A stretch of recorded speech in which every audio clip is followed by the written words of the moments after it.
Best policies అన్ని కూడా adapt చేశాం. మనం వినూత్నమైన పాలసీలు తీసుకొచ్చాం. ప్రపంచంలో ఉండే బెస్ట్ పాలసీస్ని అక్కడుండే కెపాసిటీ బిల్డింగ్ అలాంటివన్నీ నేర్చుకోవడానికి మొట్టమొదటిసారిగా సింగపూర్కి 6 మంది మంత్రులను పంపించాం.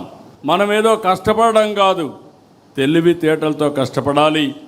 ఎక్కడ బెస్ట్ పాలసీస్ ఉంటే అవన్నీ తీసుకురావాలని చెప్పి ముందుకు పోయాం. నేను ఒకటే కోరుతున్నా, మనం చేసిన మంచినే కాదు, అనునిత్యం ఈ పనిలో మనం అనుసంధానం కావాలి. అవతల వాళ్ళు చేసే కుట్రలను కూడా తిప్పుకొట్టే పరిస్థితి ఉండాలి. అదే నిజమైన రాజకీయం.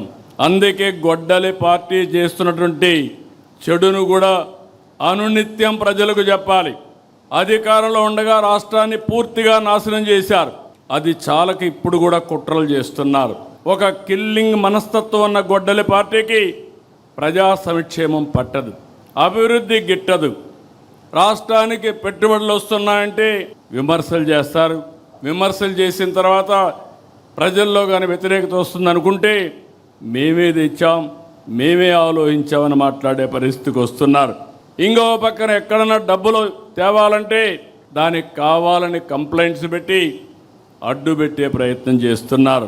చేసే అభివృద్ధి చూస్తే దేశంలో మొట్టమొదటిసారిగా 25-26లో 25.3% పెట్టుబడులు ఆంధ్రప్రదేశ్ రాష్ట్రానికి వచ్చాయంటే అది మన మీద ఉండే నమ్మకం.